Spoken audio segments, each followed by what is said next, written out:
Before we begin, a quick note: this contains child abuse. If you stay here, what made my whole life change course. An evaluator told me sometimes these situations resolve themselves. At the same time, in my wife's voicemail was the whisper of a 7-year-old girl. I'm scared. 3 words. A teddy bear with a red patch. And 72 hours before he was promoted. I didn't have a legal team. I had a recording a wife who had shredded her credentials and one decision to drag the mirror into the right room. Chapter 1. The Overnight Voicemail. The voicemail recording begins with a faint breath and the sound of fabric brushing the receiver, then a child's voice tiny as a whisper behind a door. Miss Jen, I'm scared. Dad's angry tonight. I want to stay with you. Can I stay with you? After that comes a sniffle, the 3 words, I love you, and the call cuts off as if someone had just opened the door. Poppy died on the first weekend after the ruling. I played the voicemail a second time, then a third, even though I knew every breath she took would rake my throat raw. On the desk beside the phone sat the teddy bear with a red patch on its arm. The thing my wife gives kids when they have to talk about what adults don't want to hear. I stared at it like I was looking into the eyes of the only witness left. My wife came home without a word. She went straight to the office, switched on the shredder, and began feeding in each certificate, each credential, each thank you letter as if she were loading wood into a furnace, and the sound was steady, like the heartbeat of someone who has run out of tears. I stood in the doorway for a long time, then went in and sat on the floor beside her. No consoling, no philosophy, just sitting. Nearly an hour later, she finally looked at me. Her eyes were swollen red and empty. 2 weeks earlier, she had testified in court for Poppy. 6 therapy sessions, a thick file, photos of bruises in multiple stages, drawings with red hands like ink smears, crawling around a little girl's face. The story of a special game Poppy would only dare act out with dolls. My wife did the right thing. She reported it to Child Protective Services. They said they would investigate. They didn't, because someone had gone first. His name was Richard Brennan, 30 years of experience, a custody evaluator the court trusted like a train schedule. He wrote that the bruises were from play, that the drawings were prompted by the mother, that my wife lacked experience in high conflict divorce. He stamped alienation on the mother, and the court signed right under it. Result: full custody to the father, supervised visitation for the mother twice a month. Once they signed, a child's life was sealed. The next day, a text came at 3 p.m. Poppy was dead from a beating. On her body were fresh bruises layered over the old ones, the very layers my wife had documented. Poppy's finger had pressed 3 numbers on the phone. 911. Then everything stopped. This morning, my wife overheard 2 lawyers laughing in the courthouse hallway about the state's new evaluation program and someone's unusually nice beach house. One said, gratitude comes in many forms. My wife ran to the bathroom to dry heave, came home and started tearing her life into confetti. When the shredder went quiet, she whispered, I do this job to protect kids, but I didn't protect Poppy. The system didn't let me. She showed me her phone's 17 missed calls from Poppy's mother. She didn't dare pick up. I didn't tell her to. Some answers don't belong to today. That night, I sat alone in the kitchen and played the voicemail again. People say pain gets smaller if you hear it enough times. I don't believe that. Each time I listened, one thing became clearer. Men like Brennan don't make mistakes. They make choices. And his choice killed a 7-year-old girl clutching a teddy bear with a red patch. My screen lit up a text from my brother, a private investigator. I've got Brennan's routine. Every morning at 770, he's at the cafe on the corner. Nice suit, expensive breakfast, back corner table. I replied, keep everything. Don't call anyone. Tomorrow morning, I told my wife. She looked up, her voice hoarse. What are you going to do? I told the truth. Hear him say it with his own mouth. She glanced at the teddy bear on the shelf, and said something I'll remember for the rest of my life. If you can do anything, don't do it to make me feel better. Do it so other poppies don't have to leave voicemails in the middle of the night. She handed me a small USB drive. Use this. And, if needed, let me be the one to speak. I nodded. Then I told her the second thing the state would be voting to appoint Brennan as head of the evaluation program at 9 a.m. on Friday. I'd read it on an internal calendar my brother had pulled. From now until then was 72 hours. The clock was running. My wife took out another stack of papers, not to shred, but to sort. She spread them across the table like assembling a timeline, the times she'd been ignored. When she warned the calls, no one answered the reports. No one read. She pulled out an old letter 5 years ago she had written to the professional board about worrisome patterns in Brennan's conclusions. She hadn't sent it. Back then, she still believed in official channels. Tonight, she set the letter on the table and sighed. Tomorrow, I'll notarize the timestamps.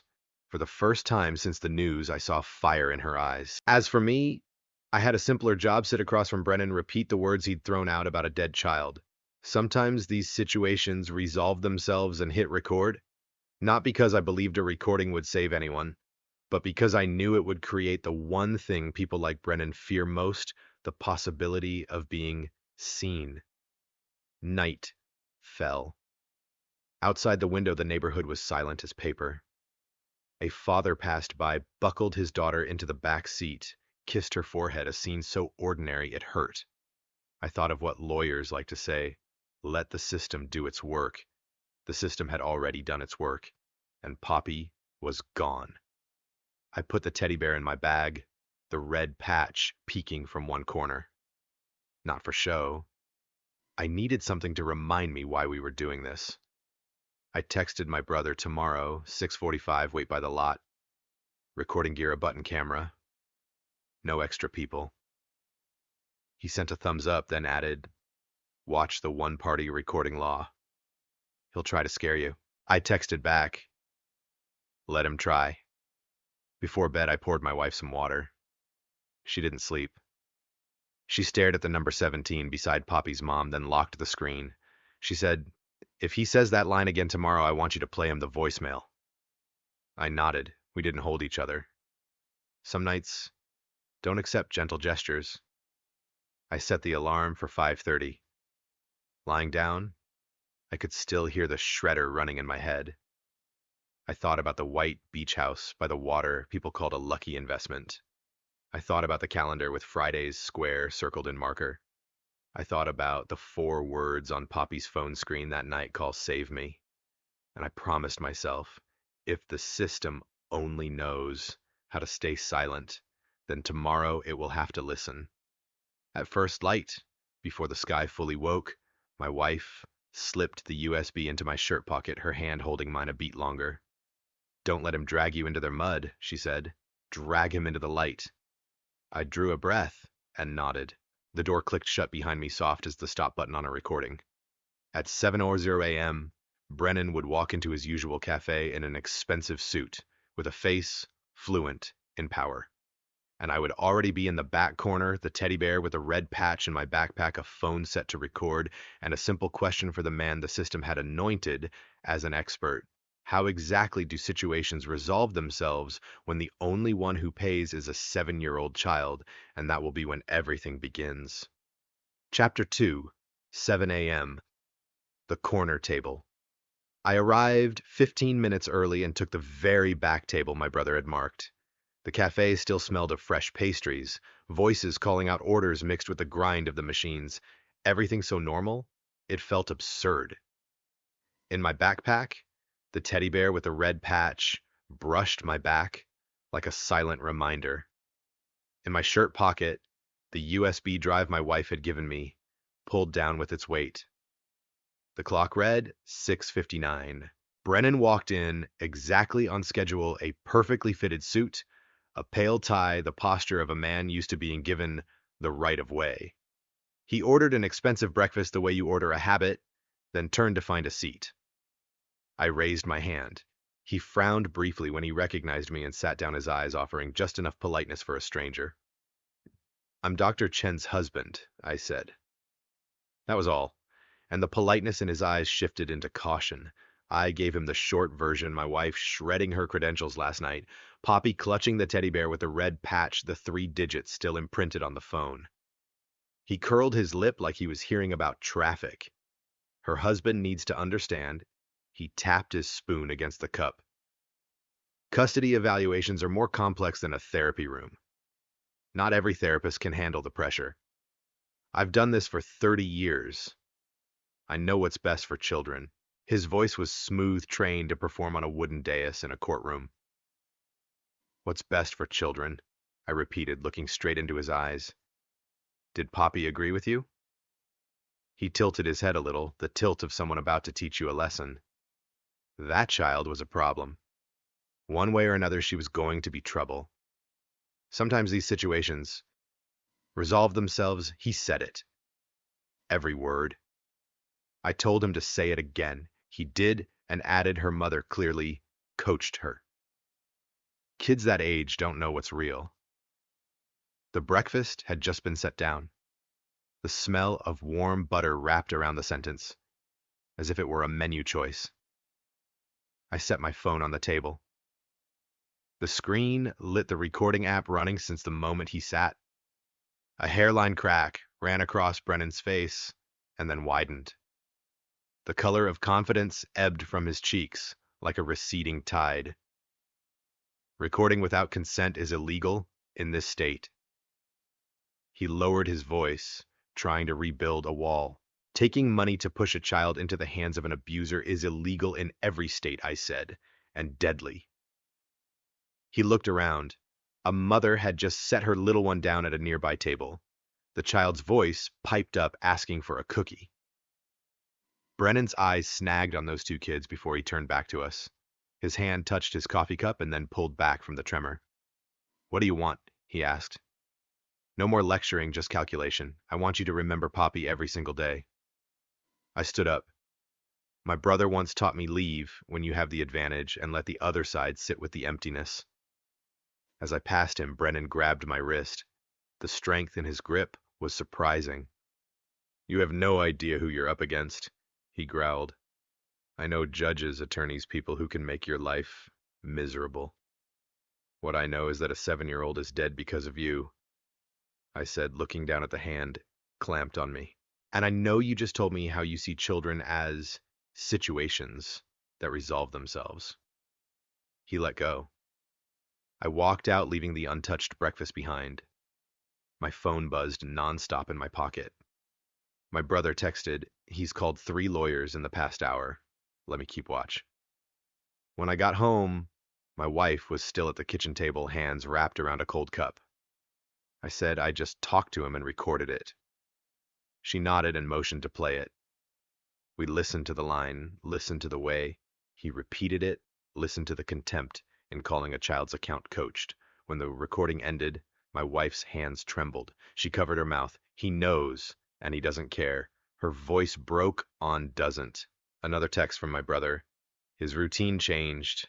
Lots of calls. He's scared now. I showed my wife. The hollow, hopeless look from last night was gone. In its place was something else, compressed and sharp. 12 children, she whispered. 12 poppies, he stamped. Not abuse. We are not calling them situations. My phone rang. Unknown number. I looked at my wife. She nodded. I picked up. "You need to delete that recording." Brennan's voice had changed. The expert veneer was gone, replaced by urgency tied up with forced restraint. "We can talk reasonably. Riverside Park, in an hour. Come alone." He pivoted from, "I know what's best for children," to, "Please delete the recording faster than a breakfast goes cold on a table." I hung up and looked at my wife. "He wants to meet alone." Trap. She said it instantly, then slowed. "But scared people make mistakes." She opened the cabinet and took out the file she'd organized last night. "Go then. But go on our terms." Half an hour later, my brother showed up with a smaller recorder and a camera that looked like a button. He spread photos of the park across the table, pointing out sightlines, exit seats that make a man think he's safe. I watched my wife. She listened like she does reading a child's growth chart, except now what she was protecting wasn't a case file, it was an objective. The phone buzzed again. A woman's voice, no name Mr. Brennan, changed the location. Meet at the office in an hour. Then she hung up. My brother frowned. He wants home turf. Control of cameras, security space. Then we won't go the way he wants, I said. We'll go, but bring what he doesn't have. My wife nodded. She fastened her buttons, slipped the USB into her purse, and glanced at the teddy bear on the shelf. Bring it, she said. Not to threaten, to remember who we are. 45 minutes later, we sat in the car beneath a glass and steel office building that smelled of air conditioning. My brother took a seat in the cafe across the street with a full view of the entrance. I squeezed my wife's hand and ran through the plan again. Don't lose your temper. Let him talk. Let him expose himself. We don't need conclusions. We need patterns. The car door opened. I clipped on the button camera, feeling my shirt grow half an ounce heavier because of a device the size of a coin and because of a promise. Friday, 9 a.m., they would vote to put him in a position with the power to shape the lives of countless other kids. The clock was down to 69 hours. We walked into the lobby. Security glanced up for a moment and then down again. The elevator slid up to the 4th floor. The smell of expensive carpet and too cold air grazed our faces. The door at the end of the corridor was already open. Brennan sat behind his desk, a thick wall of diplomas and glad-handing photos behind him. In front were 2 soft, expensive leather chairs, inviting you to sit and agree to everything. You came alone, he said, looking at my wife. I answered, she has more right to be here than anyone. He weighed that for a beat, then gestured for us to sit. We did. I set my backpack at my feet, the red patch fitting neatly out through the zipper.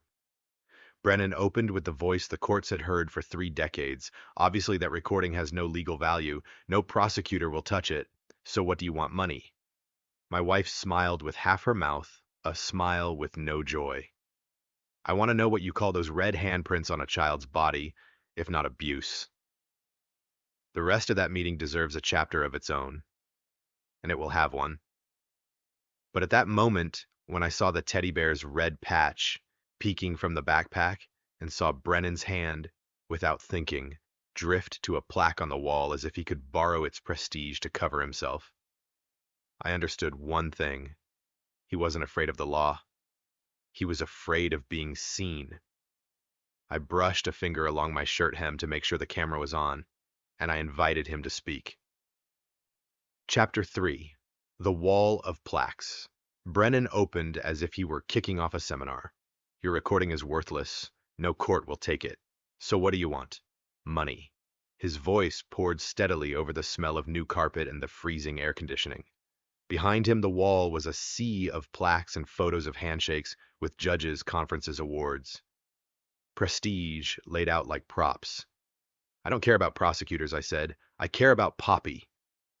My wife leaned forward slightly, her voice low rather than loud. Then what do you call the red handprints stamped on a child's arms, if not abuse? Brennan curled his lip. Kids bruise easily. Mothers tend to coach. Someone with experience sees through the noise. How many years have you done this? 14, I've done 30. He wielded the number of years like a hammer, striking at other people's pride, blow by blow. Poppy is dead, my wife asked. Where does the death of a child fit on your chart of complex family dynamics? What flashed in his eyes wasn't remorse, but irritation, a demerit on his order of things spreadsheet. A tragedy, he replied, but not predictable. Divorce proceedings create stress. Sometimes parents slip. I set the backpack down the teddy bear's red patch peeking from the zipper. This morning you said, these situations resolve themselves. Want to repeat that in front of us? This time, Brennan didn't repeat it. He shifted in his seat, his whole body taut like a wire. My wife unlocked her phone and scrolled through her notes.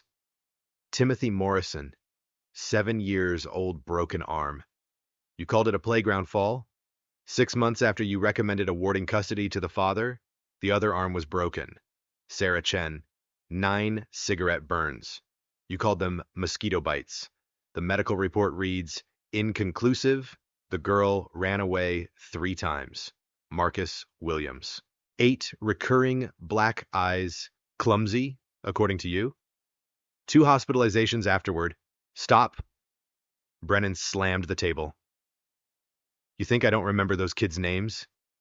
He choked for a beat, then forced his breath back into place. You don't understand. Allegations can be fabricated. Photos can be staged. Children can be suggested to. If I recommended against custody every time there was an allegation, no child would ever stay with their father. Your job is to protect children. My wife said, her voice still even. My job is to make recommendations based on evidence and experience. Brennan answered the words, polished smooth from being said 1,000 times. If you don't like the system, take it up with the legislature. My phone buzzed. A text from my brother. 2 men just entered the building. Moving fast. Heads up. I looked up at Brennan. He had just glanced at his watch too, as if waiting for backup. I have one more question, my wife said before the door opened. The night before she died, Poppy called my voicemail. She said she was scared. She wished she could stay with me. She said, I love you. Brennan's face hardened. I didn't call back in time. I planned to speak with her mother in the morning to set up a safety plan. By the next morning, she stopped there. The room suddenly felt too cold. The door flew open. 2 men in dark suits walked in their stride, smelling of a law firm. This meeting is over, one of them said. We advised against this conversation, Dr. Brennan. Brennan's confidence returned, as if the owner's shadow had just stepped in behind him. We stood. They closed in, not touching, but close enough to shepherd us. Before stepping over the threshold, my wife turned back and placed a printed photo on the desk. Poppy smiling, hugging the teddy bear with the red patch in the therapy room. This is your noise, she said without raising her voice, without a tremor. And this is why we will continue. The hallway was long, the elevator lights bright, like fish eyes. One of the 2 lawyers pressed the lobby button and stood blocking the control panel. No one spoke. In the elevator mirror, I saw my own face pulled tight with anger, and my wife with her head held high, while her shoulders trembled slightly. The doors opened and the air in the lobby thickened like water. My brother waited at the entrance and fell into step with us toward the parking lot. Just lawyers, he whispered. No court officers or police. After we'd rolled through a few blocks, he added, in the last 2 hours, he's made 17 calls, 3 lawyers, 4 judges. The rest were parents from old files. He's building a wall. Back home, my wife no longer hovered near the shredder. She spread the documents across the table and pulled a ruler to draw a timeline each time her warnings were ignored, each time Brennan dismissed them with the same stock phrases, each inconclusive followed by an ER visit. Instead of crying, she calculated. Instead of telling, she mapped. My phone buzzed again. Unknown number. Brennan. He spoke slowly, trying to sound calm, but every word slipped. He proposed another meeting with lawyers to clear up misunderstandings. I refused his office and suggested a neutral hotel conference room. He paused and said he would call back. I looked at my wife. Not to negotiate, I said, but to see him more clearly. She nodded. And for him, to see the data. I checked the time. 66 hours until the promotion vote. Brennan had just tried to build a wall around himself. We were building something else, a mirror to set before him, and before the system that had raised him for 30 years. The teddy bear lay on the shelf, the red patch like a bookmark. I knew the next page wouldn't be gentle. But when my wife circled a cluster of numbers with a marker and said, this is a pattern, I understood for the first time since Poppy died that we had a rhythm to hold on to. And that rhythm was growing. Chapter 4, the hotel conference room. The conference room on the hotel's third floor wasn't as glamorous as the promo photos, a long table draped in white linen, weak coffee fluorescent lights that made everyone look more tired. My brother sat at the lobby bar downstairs pretending to scroll his phone. On the table in front of me were a notebook, a pen, and a folder my wife had assembled through the night charts, Timeline's medical abstracts, the teddy bear's red patch, peeked from the mouth of the backpack at my feet like a bookmark. Brennan arrived on time, followed by two men in dark suits. He didn't shake hands. One opened his briefcase and slid a stack of papers across the table, thick as a menu at an expensive restaurant, cease and desist, and defamation warning. Any attempt to disseminate the unlawful recording or to spread false information will be met with legal action. His voice was even and hollow, like reading a weather report. I'm not here to litigate, I said. I'm here to see clearly what happened to a 7-year-old. And to correct the language, my wife added. There are no situations that resolve themselves.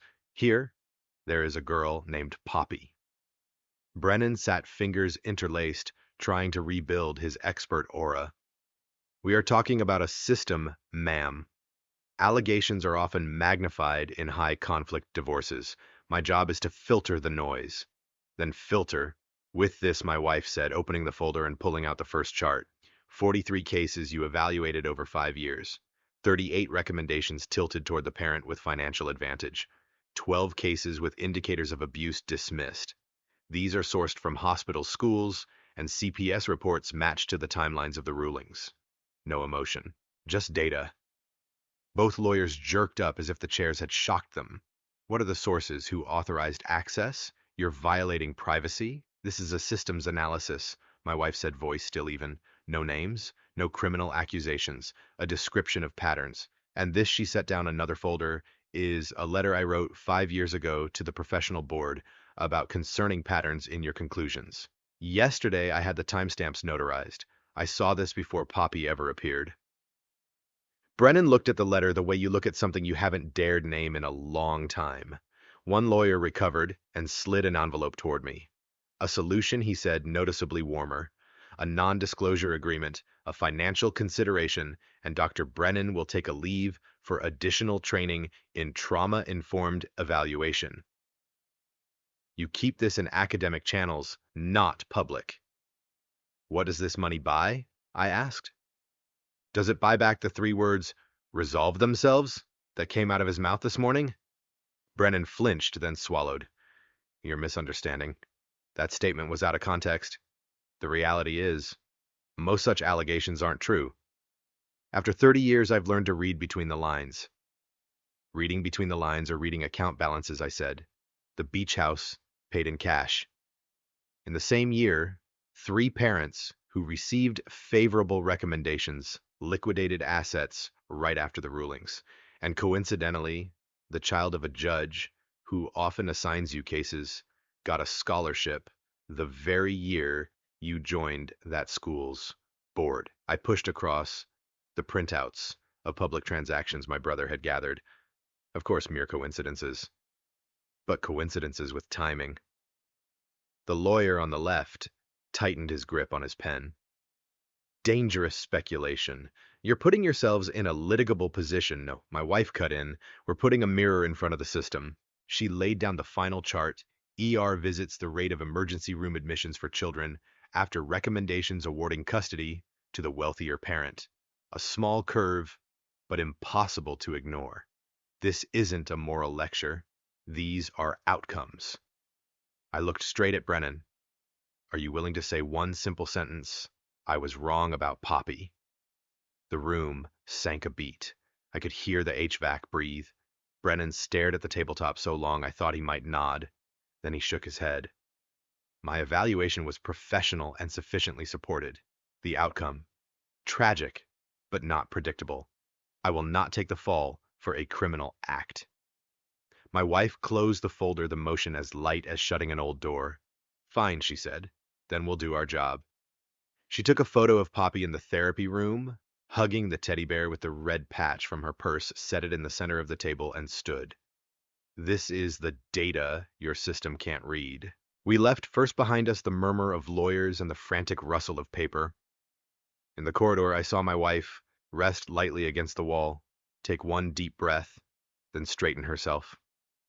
Her hands were empty, but I knew her mind had already laid out a plan. Down in the lobby, my brother fell in step. He placed 3 more calls during the meeting, he murmured. 1 to Judge A's chambers, 2 to parents who'd benefited. He's pulling the network. Then we pull ours, my wife said. Professors at my old school, people in policy colleagues who kept quiet for fear of being sued. She opened her phone and drafted a new email. A subject line appeared under her finger: pattern bias in custody evaluations, preliminary findings. That night, we turned the kitchen into a workshop. My brother built a transaction tracker mapping asset sales and ownership changes that coincided with ruling dates. My wife drafted a 10-page brief with open-source appendices and methods. I wrote a send list: 3 professors, 2 policy researchers, 1 young physician who had once sighed to my wife, "I've seen it, but I'm scared." Near midnight, the first reply came in. Deeply concerning. Can we meet? The sender was Victoria Lawson, a member of the state's Child Welfare Advisory Council. 2 more emails promised federal data linkages. A lecturer offered a presentation slot at next month's conference. It all arrived faster than I could breathe. My phone rang. Unknown number. Brennan. This time his voice had less steel and more air. He talked about a win-win solution, about early retirement, about not burning bridges. I let him talk. When he stopped, I asked only, "Do you remember Poppy's voice on the voicemail?" Silence for a few seconds, then he hung up. I returned to the table. My wife showed me a passage in the draft. Do not indict individuals.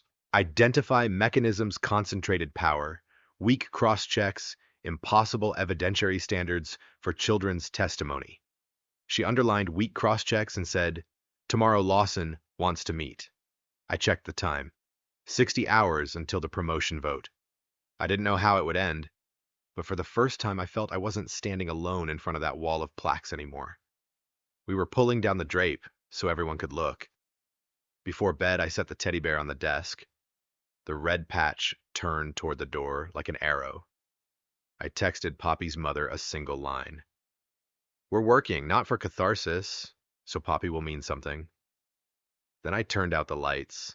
A few rooms in the city were still lit, people writing emails, comparing spreadsheets, calling one another about children they'd never met. It was the small sound of a system beginning to question itself. Tomorrow we'll meet Lawson. And if things stay on track for the first time in 30 years, Brennan won't be sitting alone reading between the lines anymore. He'll have to read aloud, in front of his peers, and in front of the children the system has called noise. Chapter 5. The Meeting Room Without Plaques.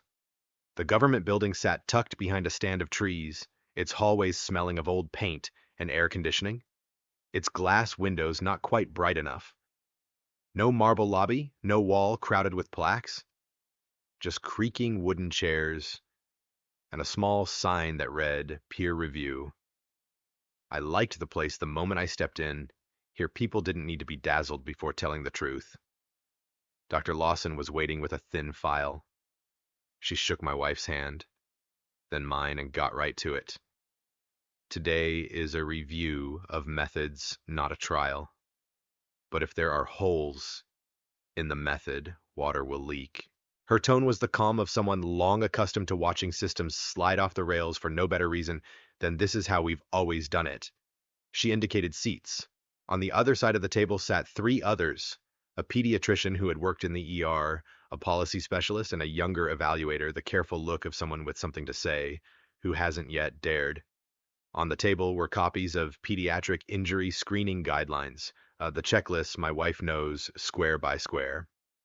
Brennan arrived 7 minutes late, a small detail that spoke loudly. He walked in with 2 lawyers. Lawson glanced up internal proceeding. Counsel may sit in back and observe, but not speak. One lawyer started to open his mouth. Lawson pointed to the rule sheet. They sat silent. We want to hear your process, Lawson said, from how you gather information to how you weigh conflicting evidence. Not one case, how you work. Brennan laced his fingers trying to reattach the expert mask. He began with lecture-sounding lines, high conflict divorce settings. Allegations are often amplified. My responsibility is to read between the lines. I'd heard that earlier this morning, at the cafe. Read between the lines based on what the pediatrician asked. What risk scoring tool do you use? What criteria do you apply to evaluate bruising? How do you categorize a child's statements? The younger evaluator added, how do you log peer consultations? Does anyone double-check your conclusions before they go to the court? Brennan said experience 3 times in 1 minute. Lawson scribbled quickly in the margin experience procedure. When it came to concrete samples, Lawson set before him an anonymized summary of 5 files, including Poppy's. No names, no addresses, just markers, bruises in multiple stages, avoidance. When adults approached drawings featuring adult hands, disclosures via dolls, and child protective services that would investigate, but didn't. With this set of indicators, Lawson asked, can you show which criteria led you to conclude not credible? Brennan looked at the chart, a beat too long. I see the pattern of a coached mother, he said. I've seen it hundreds of times. The pediatrician put down her pen. But we have indicators of repeated trauma here. Did you note bruise age location and characterize force of impact? Brennan dodged. Photos can be staged. What about the ER? The pediatrician asked. The girl visited twice in 1 year. How did you evaluate that? Brennan looked toward his lawyer. Lawson cut in. You're not in court. These are colleagues. Answer. He added a few more sentences about noise. I saw my wife lean forward. If you call it noise, how did you filter it? A scale? A cutoff score? Or a feeling experience? He repeated. The word sounded more like a sunshade than a professional tool. On conflicts of interest, the policy specialist opened a chart, the timing of Brennan's assignments to sensitive files, talks at conferences sponsored by law firms, his joining a private schools board in year X and in year Y, the child of a judge who often sent him cases receiving a scholarship. Everything presented as statistical anomalies, not accusations. Do you have a self-recusal mechanism when there's potential conflict? She asked. Brennan replied, I am always professional. Lawson added another line, no self-recusal mechanism. When Lawson asked to hear a readback of the cafe remark, Brennan shot to his feet. The recording is illegal. Lawson nodded. We are not accepting a file. He'll read the words aloud and will minute it as a narrative. Here we audit process, not criminal matters. I read slowly. Sometimes these situations resolve themselves. No one in the room spoke. The silence weighed more than any scolding. The young evaluator looked up for the first time, meeting Brennan's eyes. Sir, in our recent training, we were reminded that reading between the lines is not evidence. It's where bias lives. Do you control for personal bias with any journaling or logging tool? Brennan pressed his lips together. 30 years of work. 30 years is not bias control, she cut in. Her voice wasn't loud, but it was clear as a needle touching glass. Brennan called a 5-minute break. Lawson nodded. In that interval, she pulled us into the hallway and spoke quietly. I will recommend that the board postpone the appointment vote until we've completed a review of at least 15 of his files from the past 3 years. I'll also request authority to requisition work logs and decision matrices if they exist. And if they don't? I asked. Lawson shrugged, a flicker of sadness. Then that is already a finding. Back in the room, the air had shifted. Brennan's lawyer tried to wedge in lines about anti-father bias and a new wave of false accusations.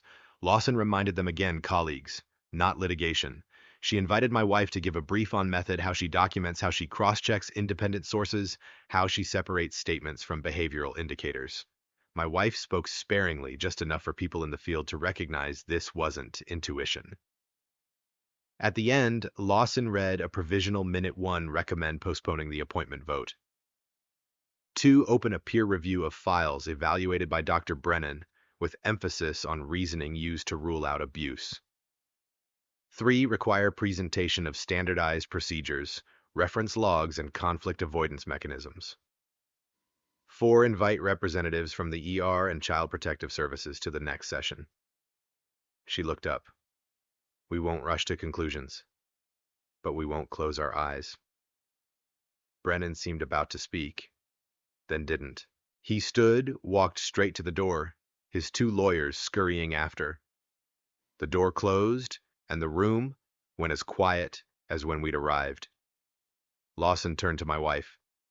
I know you've given up a lot to be here. If you have material showing you raised early warnings, submit them. It will show this isn't retaliation for a single tragedy. My wife nodded, taking from her bag the notarized time-stamped letter. Lawson accepted it and laid it squarely in her thin folder. I'll update you when the postponement recommendation goes out. Outside, dry wind curled across the lawn. My phone buzzed an email from Lawson CC'd to the entire board, a written recommendation to postpone. Not a verbal promise. A digital signature and a timestamp. I handed it to my wife. Her eyes welled, not like the night she shredded her degrees. This was something else, a little lighter, a little heavier. On the steps, 2 women were waiting. One nodded at my wife, as if they knew each other from somewhere, therapy rooms, courthouse hallways, or just the same language I tried to speak and no one listened. She only clasped my wife's hand for a brief second. No introductions needed. I understood how many similar stories lived inside that grip.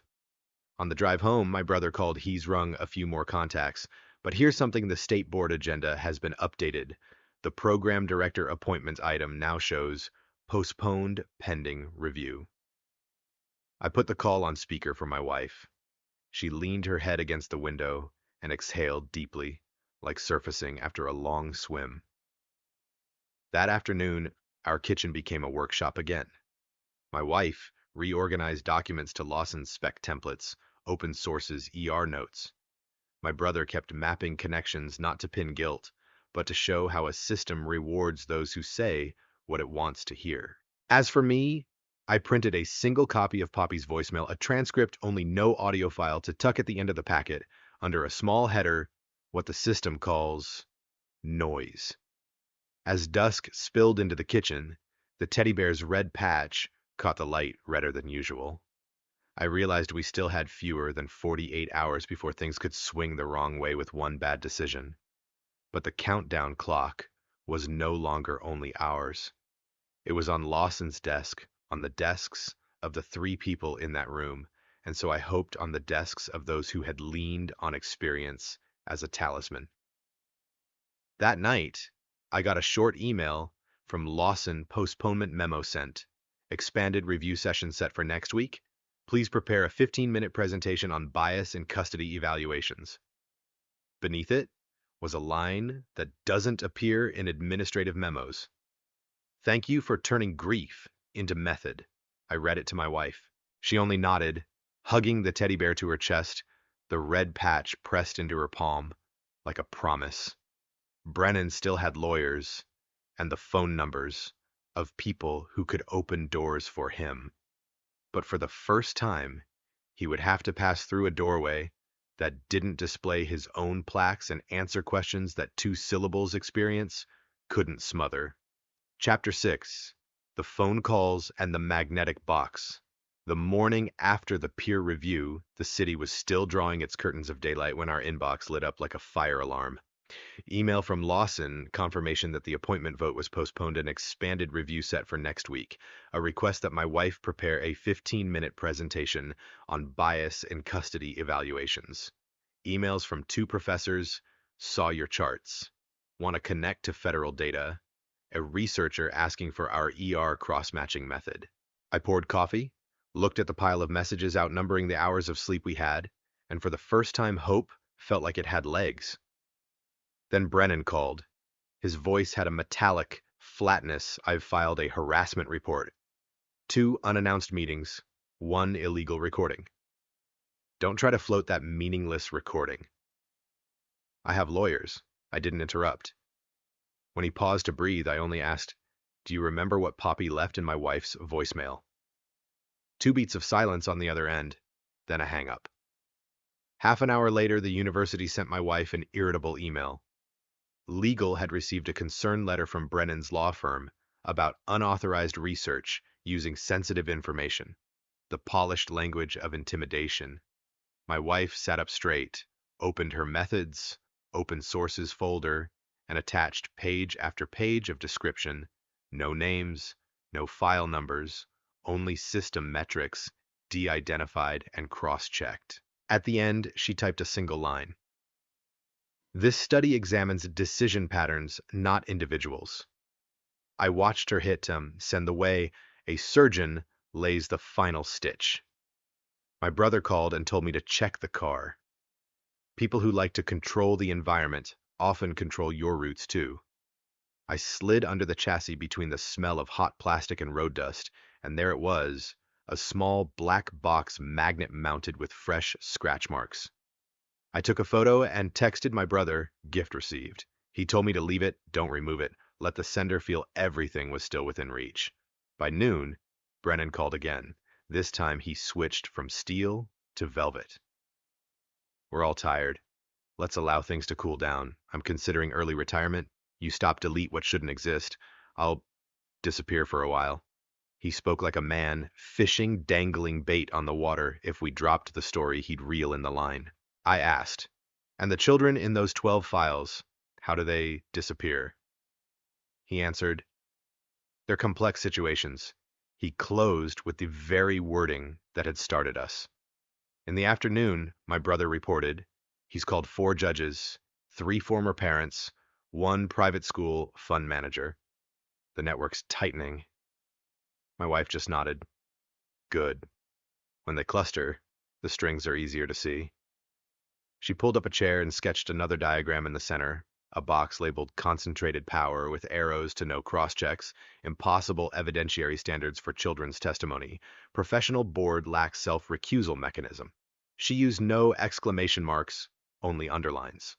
Toward evening, I drove past Brennan's beach house.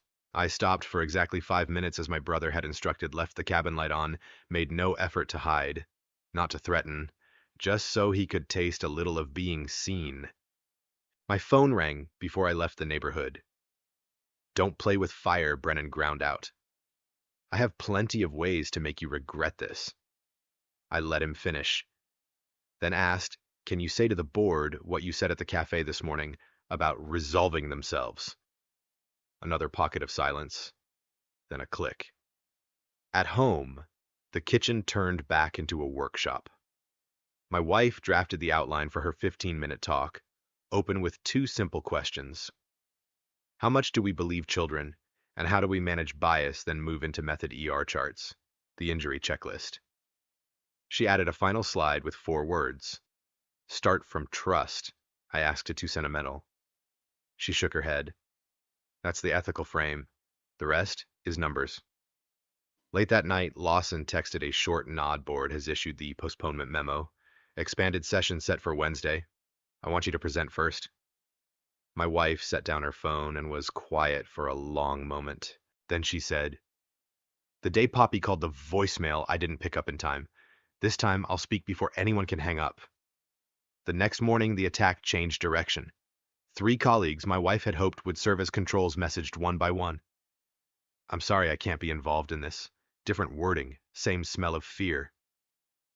At noon, one called outright voice, lowered. His lawyer warned us about reputational harm.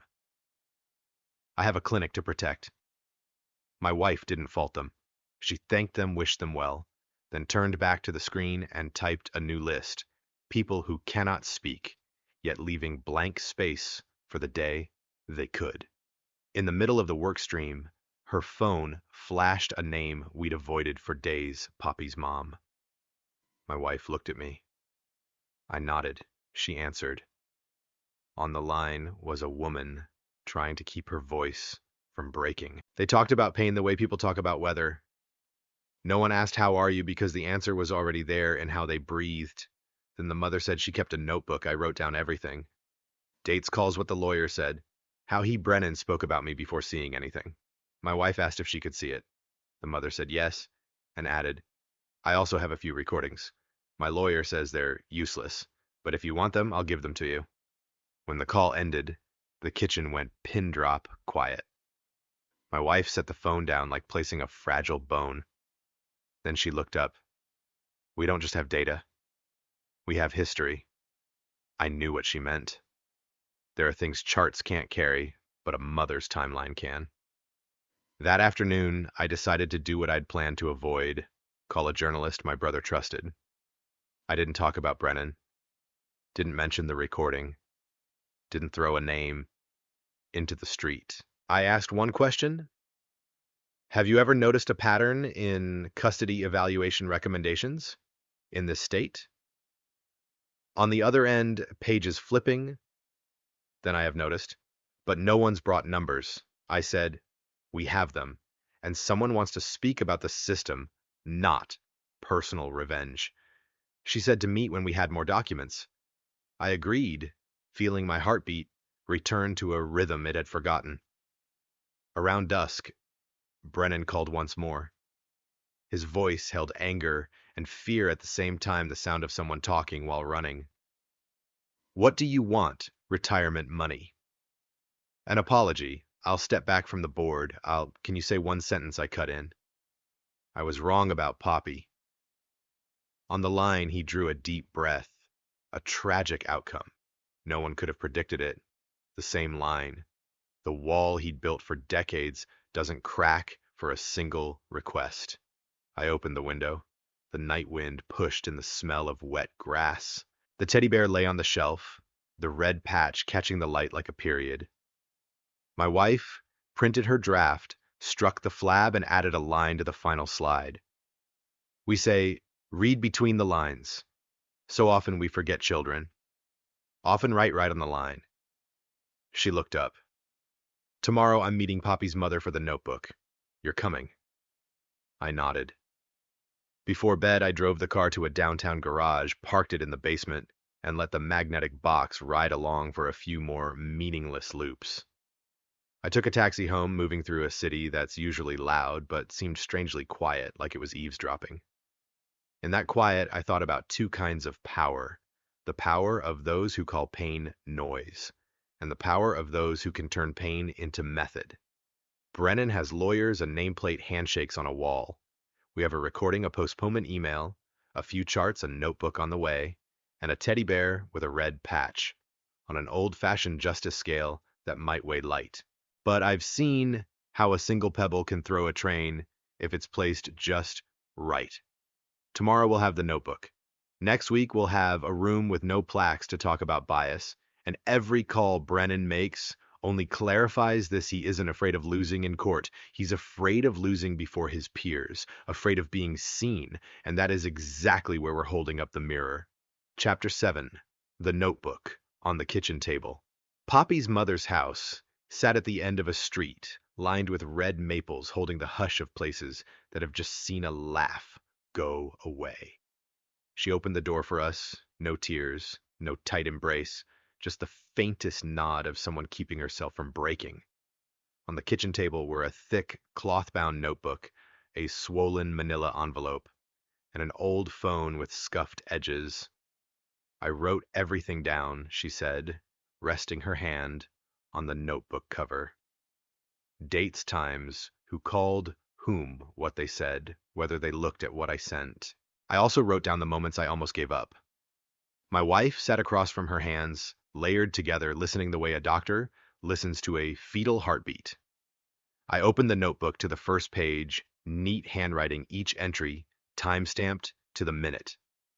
In the middle of the third page, a sentence underlined twice. Lawyer said, "Don't claim abuse unless you have video. Mr. Brennan rarely believes it." Next to it was a small exclamation point, as if the owner of the notebook didn't want to be loud, even when cornered. The manila envelope held audio files, calls she secretly recorded when she was treated like a troublemaker in her own child's story. One clip was Brennan's office secretary so polite it felt slick. You can keep sending things, but really those kinds of allegations are often inflated. Another was her lawyer. He's the expert. In divorce, every mother claims abuse. Don't swim against the current. And there was one more, a man's voice, harsh over the line. I recognized that smooth timbre, even through the old phone. Mothers all panic. Suddenly they become gifted storytellers. Don't perform. My wife closed her eyes for a second. When she opened them, there was a light, like someone had flipped a switch in her head. Will you let me copy everything? Poppy's mother nodded. Take it all. If I have to choose between being sued and being silent, I choose sued. She pulled open a drawer and took out a zip bag holding mailing receipts for photos, auto-reply emails, and a CPS slip stamped processing that was never processed. We laid everything out on the table, like reassembling a scene.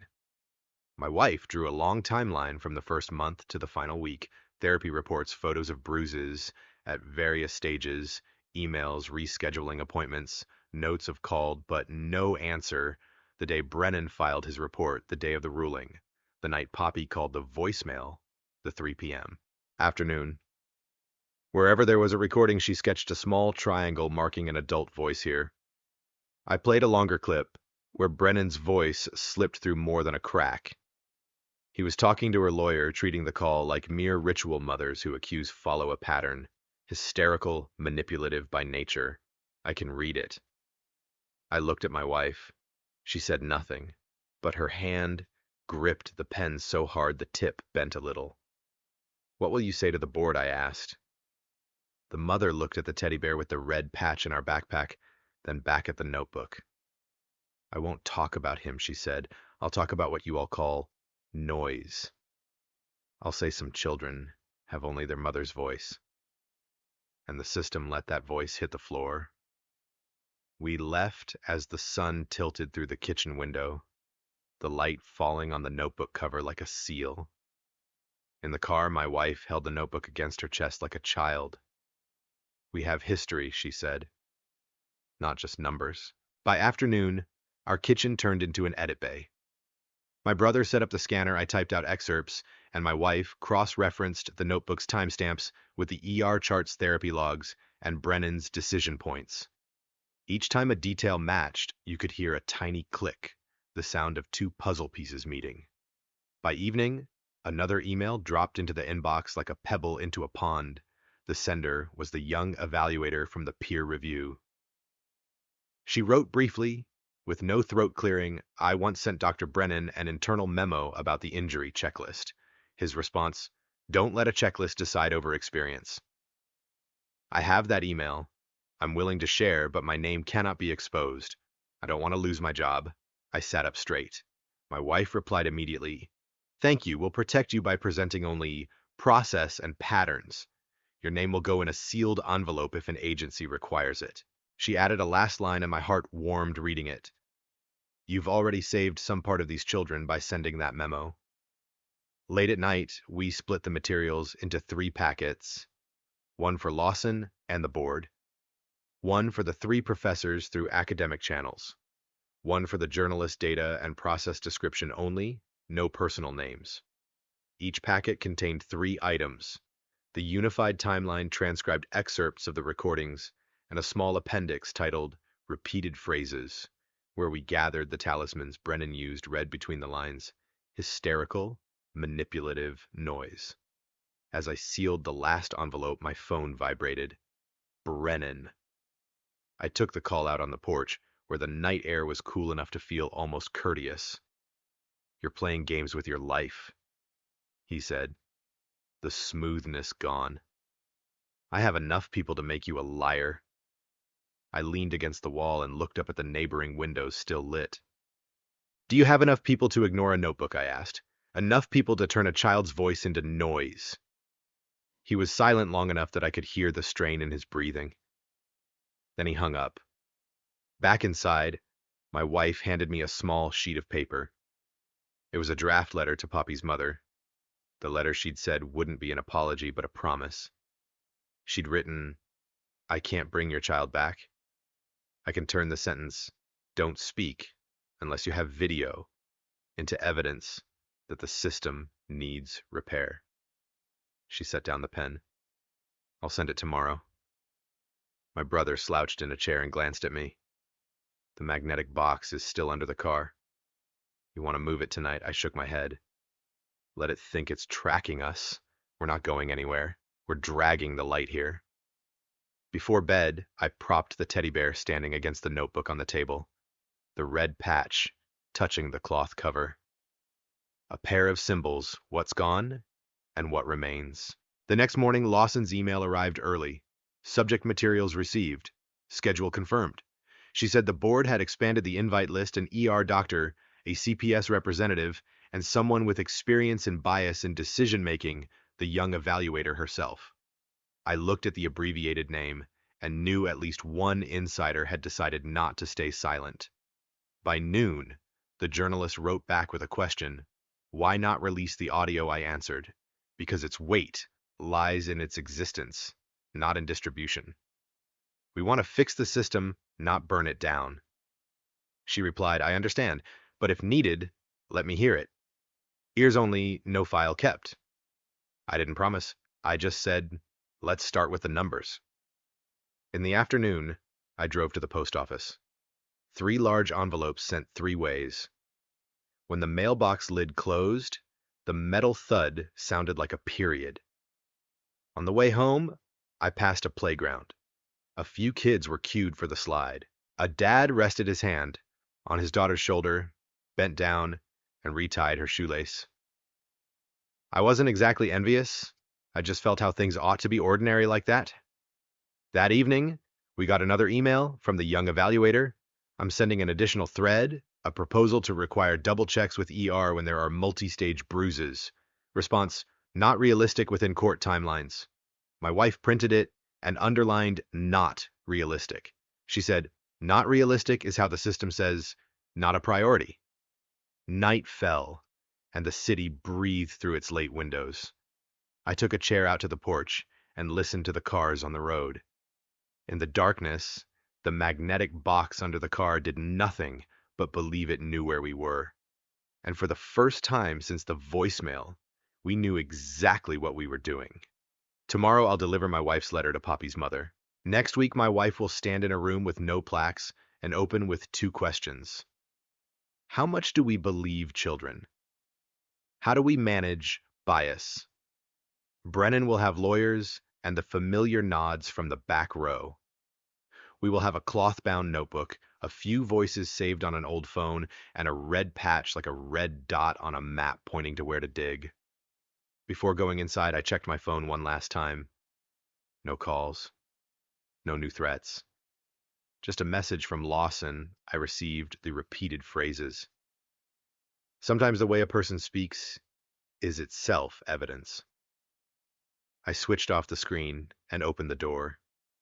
In the living room, the teddy bear and the notebook still leaned against each other as if saving a place for an ending we haven't written yet.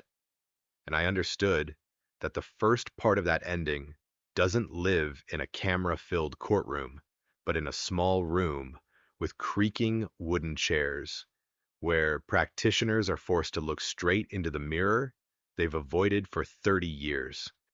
Chapter 8. 15 minutes in front of the mirror. Wednesday arrived with the smell of strong coffee and a stack of warm printouts. My wife reshuffled her slides one last time.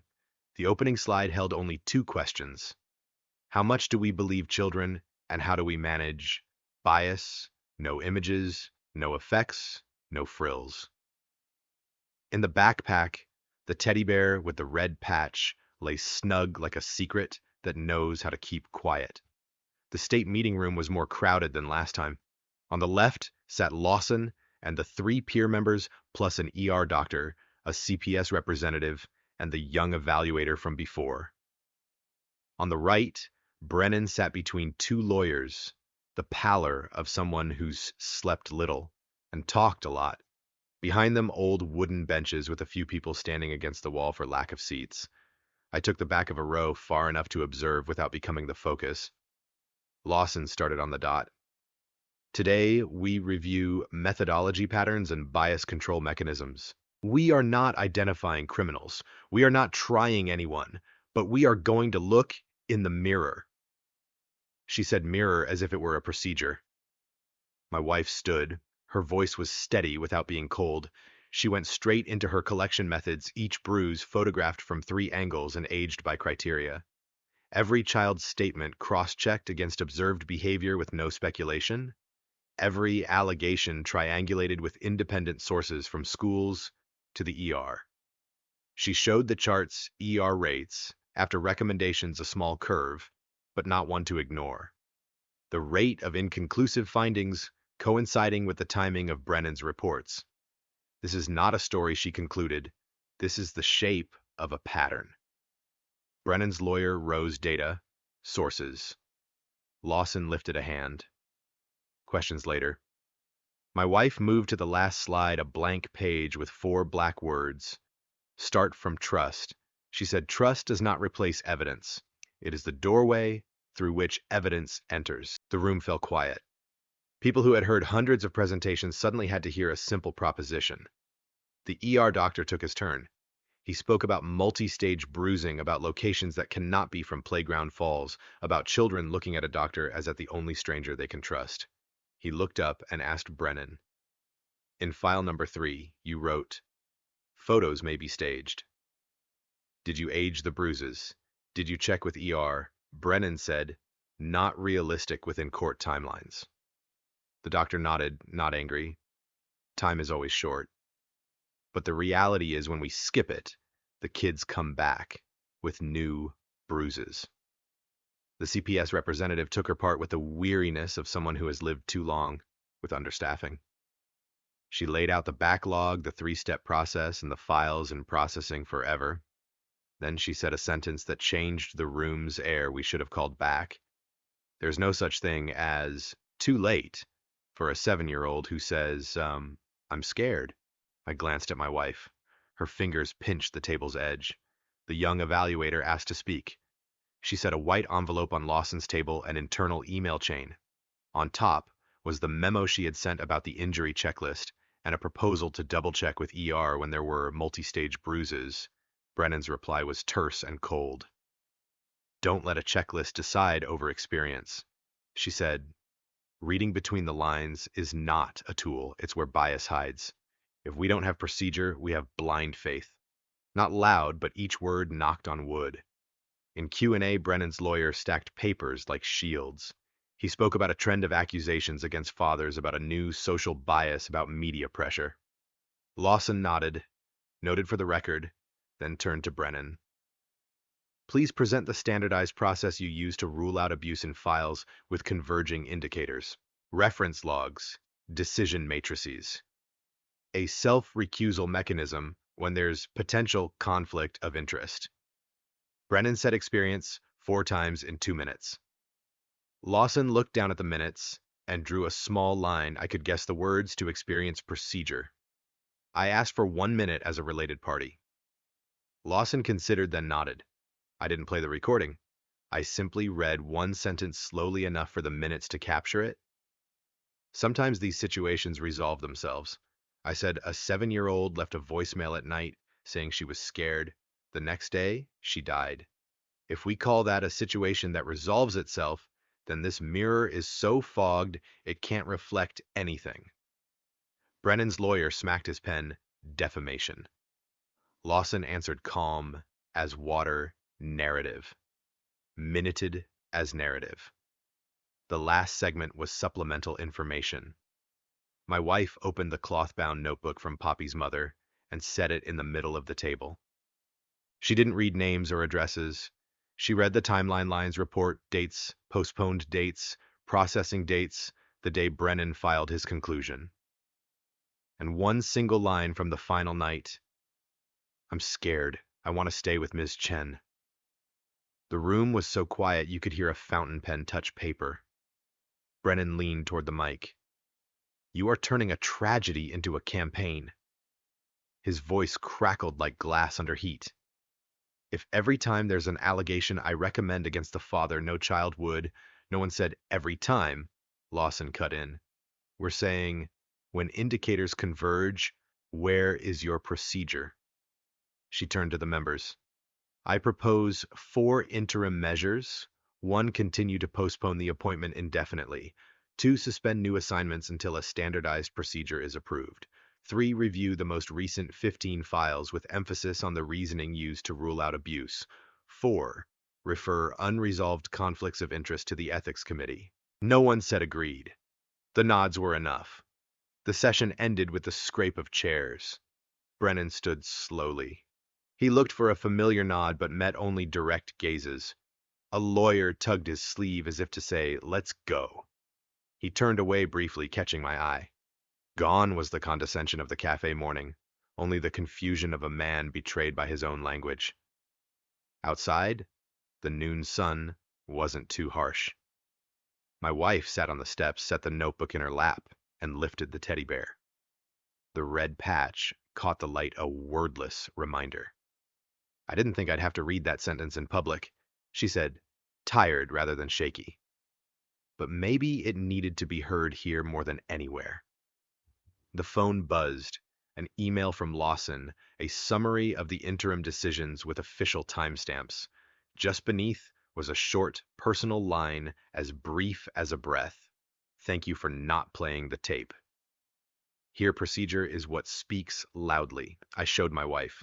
She nodded slightly. In the afternoon, the journalist texted one line, heard the board postpone the appointment. Coffee, I replied. Let's talk about the system, not names. She sent back a coffee cup emoji. I figured tomorrow. That evening, my brother sent a short update. He just put the beach house up for sale. I didn't feel triumphant. I thought about where walls covered in plaques go when the handshake photos come down, sometimes into storage, sometimes into the trash. Sometimes they're just empty frames hanging on someone else's wall, like squares reminding you that once upon a time people believed in that glass. My wife reworked the presentation into something longer, 15 minutes turned into the outline of a course. She added a section on anti-bias practice, an exercise on read the checklist before reading the narrative, a segment on when to call the ER before concluding. On the last page, she kept the same 4 words. Start from trust. Night fell, and the house was as quiet as an empty classroom. I pulled the magnetic box from under the car and set it on the table. It was small to the point of ridiculous. This thing had made me take taxis in loops for days out of caution. Now, it lay there like a cheap toy. My wife touched it and said, "Use it as a prop." I snorted. In the recognizing indirect control class. She nodded, eyes still on the page she was editing. Yes. To remind newcomers that sometimes the scariest thing isn't what's actually following you, but what you believe is following you. Before bed, I sent an email to Poppy's mother. Today they listened. Not to everything, but enough to begin. She replied, almost at once. Thank you. I'm not hoping for apologies. I want the next children not to have to leave voicemails for anyone. I read it to my wife. She hugged the teddy bear, the red patch pressed to her palm like a bookmark, and said, "Tomorrow we start writing the rest." Chapter 9. When the one, looking in the mirror, avoids meeting his own eyes. The morning after the session, I met the journalist at the corner cafe. She brought a spiral notebook pen clipped in place as if ready to hear what people usually dodge. I spoke only about the system, how experience gets used like a talisman, how checklists are treated as nuisances, how the ER and CPS fall out of the decision loop. She nodded a little, asked a lot. When she asked about the recording, I shook my head. Its weight lies in the fact that it exists. We want to fix procedure, not burn everything down. She smiled and wrote one line. Fixing procedure is news too. Emails poured into our inbox like a downpour. Lawson sent the interim minutes with timestamps. A conference canceled Brennan's talk. An organization that had him as an advisor paused collaboration pending review. His name hadn't vanished, but the chairs reserved for him were starting to get tried out by other people. In the afternoon, my brother reported court's new assignment sheet updated. The recommended evaluator column next to Brennan's name is now blank. I read it aloud to my wife. She didn't smile. She just ticked another box on the list of things that should be normal. That night, Brennan came to our house. He sat in his car for 20 minutes. At the curb, the cabin light flipping on and off like a man who can't decide who he is. When I opened the door, the face in front of me was neither the cafe morning expert nor the plaque-lined speaker. It was an old man, his speech tripping over his breath. He stepped into the living room, and his words spilled like someone catching up to himself. Misunderstandings. Context? Pressure. High. Conflict. Divorces. Courts. Pushing timelines. Budgets. Cut, I read between the lines because no one has time to read the lines anymore. My wife came out of the office and stood facing him, the teddy bear with the red patch in her arms. She didn't interrupt. She waited until he ran out of words, then asked, "Do you remember Poppy, not the file? The child. The voice. How she held this bear like a life jacket on dry land." He dropped into the chair as if someone had pulled the plug. For the first time, I saw him look down, really look down at his own hands. "I'm under pressure," he said, softer. 30 years. People asked me to keep things stable. They wanted a certain voice. Experience is the only thing left when everything is noise. And when everything hurts, my wife asked, "Do you call that noise?" She told him about the morning at the board, the ER graphs, the injury checklist, how CPS admitted we should have called back. She told him about the letter she wrote 5 years ago and had notarized yesterday. Then she told him about shredding her degrees the night Poppy died. "Do you think I shredded them to get back at someone? I shredded them because I tried too long to believe in the system." I spoke about the expanded review about Lawson requiring a standardized procedure reference logs, a self-recusal mechanism. Brennan blinked fast like a man who's just seen a dead-end sign. He sprang up and then slumped back down, fingers worrying the corner of his suit jacket. "Everything of mine will collapse," he whispered. "Career, reputation, even this marriage." My wife nodded. "I know that feeling. The night of the shredding, everything of mine already collapsed." She set the bear in her palm, the red patch showing like an old wound. "How many children have had to learn to live with collapse because of your experience?" He didn't answer. He walked out, no goodbye, no promises, no threats, just the stagger of someone who has received a draft notice at an age that's already late. When the door closed, I knew we'd crossed a line. After today, this wasn't a story about a couple and a single evaluator. This was a story about a profession. In the following days, dominoes fell. Lawson reported that the board had expanded the review scope to the most recent 15 files and brought in a pediatric trauma expert from a state hospital. The young evaluator sent another email thread she had once proposed, double check with ER for multi-stage bruising. The response was a single word, unrealistic. My wife printed it, underlined unrealistic, and added an arrow, not a priority. A private school where Brennan sat on a scholarship board updated its website, quietly removing a name from board of trustees.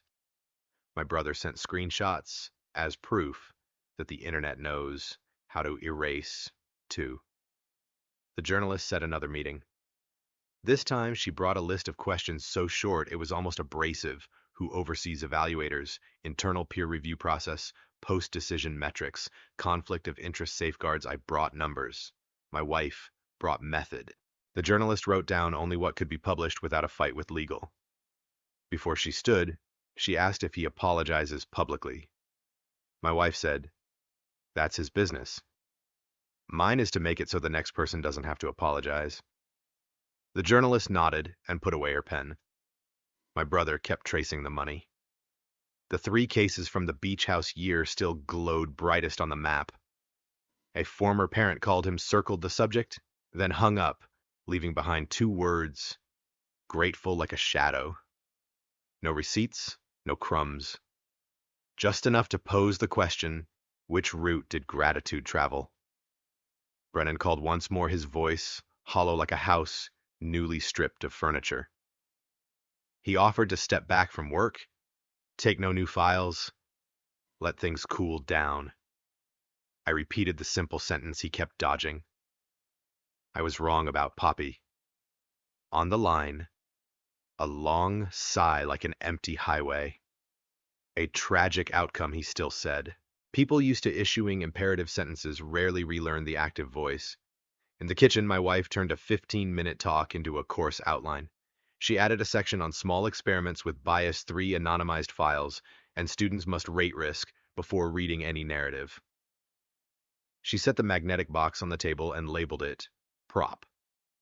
This is the feeling of being watched, she said. It becomes true if you believe it long enough, but it isn't evidence. One afternoon, Lawson called privately. Her voice was tired but clear. We've started interviewing families, not just Poppy. Other children are stepping out of the numbers. I apologized for the load she was carrying. She gave a small laugh. I do this work because I believe adults can relearn how to listen. Today I see the hope line tick up. At night we sat on the porch. The city slowed. I told my wife about the cafe, the journalist putting away her pen. After that's his business, about how certain names quietly disappeared from websites. My wife was silent, then said, I don't want his life in ruins. I want this mirror to stop hiding behind dust. On the third day after Brennan came to our house, the mail carrier knocked. A small envelope, the slanted hand of a man who signed too many documents. My wife opened it in the office and sat quietly for a long time. Then she showed me a long letter, not a legal statement, but something harder to name a confession. He wrote about pressure, about keeping stability, by denying what was messy, about the times he read between the lines, so he wouldn't have to face what was written on the line. He wrote that he remembered, Poppy remembered the voicemail, remembered the teddy with the red patch. I'm not asking you to forgive me, the last line read, but if there's any chance, please teach those who come after not to be like me. My wife folded the letter and set it beside the teddy bear. I felt no triumph. I felt a gap no one could fill. A letter won't bring Poppy back, she said softly, but maybe it's a stone you can step on. That evening, Lawson sent the schedule. Next week, my wife's presentation would open a special session on bias in evaluations. Then the ER, then CPS, then a segment called Lessons Learned. I looked at the agenda and saw creaking wooden chairs turning into a lectern, and I thought maybe this is the only thing that can make a tragedy into something more than a tragedy, the capacity to relearn. Before bed, I texted Poppy's mother. He wrote a letter. Not an apology, an admission. She replied, I hope he remembers. Not me. Her. I put the phone away and turned off the light. In the dark, the teddy's red patch caught the street lamp into a small spark. A bookmark. We're still in the middle of the story, but for the first time, I felt the next line wasn't written entirely by people like Brennan anymore. We'd put our pen in the margin, and sometimes it's the margin where a story changes meaning. Chapter 10, What Remains. After the noise fades. The following week, my wife opened the special session with the same two questions as before. How much do we believe children?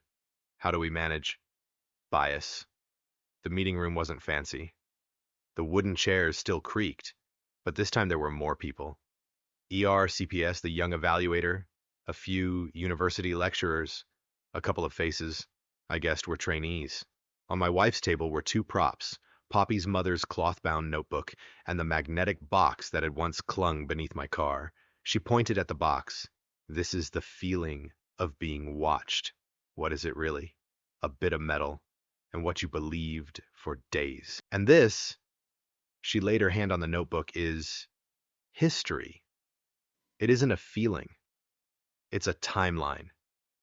Then she walked through the injury checklist. The graphs, the decision matrix, the things Brennan had called noise. She repeated the young evaluator's line, reading between the lines is not a tool. It's where bias resides.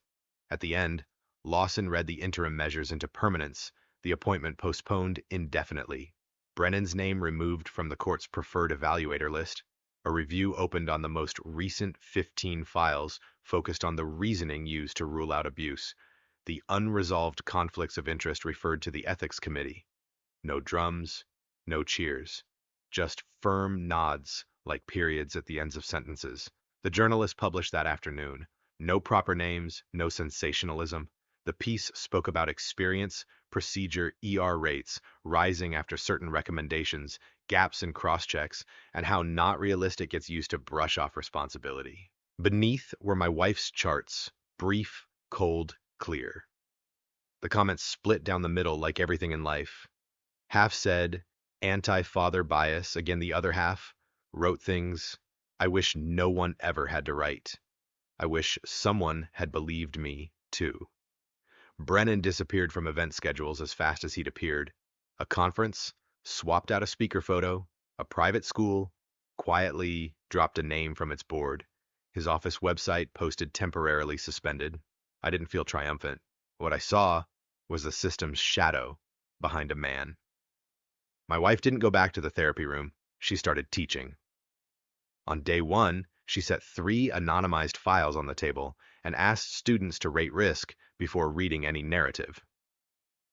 The magnetic box sat on the corner of the whiteboard, labeled Bias Reinforcement Control. At the end, she kept the old 4 words on the slide, Start from trust. A student asked, does trusting a child replace evidence? She answered no. It opens the door for evidence to enter. We kept working with Lawson. The review pulled more faces out of the numbers, no longer sample 3, sample 7, but children with names with charts, with teachers who had once noted child covers face when adults approach. Some files were reopened. Some parents were required to be reassessed. CPS wrote a new internal guideline for hotlines. Child says scared, prioritize callback within 24 hours. Not a revolution. An operating system update. By month 3, my wife got an acceptance email. No names, only patterns. It pinpointed weak cross-checks and proposed 3 minimum steps before ruling out abuse in custody disputes. It published a few conferences, invited her to speak. She said exactly what she'd said at the board. Don't read between the lines before you read the lines. Brennan sent another envelope this time. Papers withdrawing from all boards, retiring from practice for health reasons. No, I'm sorry, no, let's move on. One unfinished line. If it helps, please use my case to teach others. My wife filed it at the end of the syllabus under lessons learned. I asked if she felt lighter. She said lighter in the right place. Still heavy where no one gives Poppy back. Poppy's mother started a small group for parents who'd once been called noise. Every few months, one meeting in a community library that smelled of old books. I went once and sat at the back. People there didn't speak loudly. They spoke in the voices of those tired of explaining. My wife shared how to keep records, how to gather independent sources, how not to let not realistic become a door slammed shut. At the end, a young woman asked, how do I believe my child without being called hysterical? My wife set the teddy bear on the table, the red patch facing the asker. Start from trust. The rest, we turn into method. Half a year later, one night, my brother texted a single line. The beach house sold. He attached a private link. He'd found a price lower than the purchase listing, photos of emptied rooms, the curtains all drawn. The sea was beautiful, but the house looked like a hollow shell. I put my phone down. Whose house sells matters less than the hole left on the map of decisions. A year after Poppy died, our doorbell rang. At the door stood Poppy's mother with a small box. Inside was the teddy bear, freshly washed, the red patch still there. She tucked in a note, I want you to keep it. Not to remember pain, but to remind you that someone once believed. My wife set the bear on a shelf in her campus office next to new books and the old magnetic box. Students sometimes ask about the patch. She tells a short version, no names, no extra detail. She ends with, you'll read many lines. Remember to begin with the question, how much do I believe this child? And the recording I made in that cafe that morning, it sits in a safe, never online, never wielded as a weapon. Its weight was never in letting others hear it. Its weight lies in forcing a man long used to being believed to hear himself and forcing a system long used to reading between the lines to look into a mirror. We didn't win a lawsuit. We fixed a few procedures. Some children were believed a little sooner, called back a little sooner, taken to the ER before someone could say, not realistic. Small changes don't make headlines, but they alter the path of a few evenings.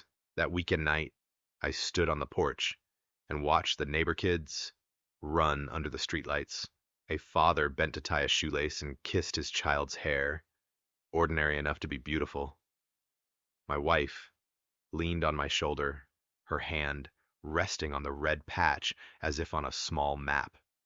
She said, "We can't bring Poppy back, but maybe we can subtract one overnight voicemail. If there's anything I learned from all of this, it's this. Sometimes the biggest thing you do isn't lighting a torch to burn down a name. It's setting a mirror in the right room at the right time and keeping it there long enough that practitioners have to meet their own eyes. And if they do even a few of them, the noise will pass. What remains are the things that ought to remain." You've just heard why I didn't put that recording online. Its weight isn't in letting everyone hear it, but in forcing a man, long used to being believed to hear himself. We didn't win some big, showy case.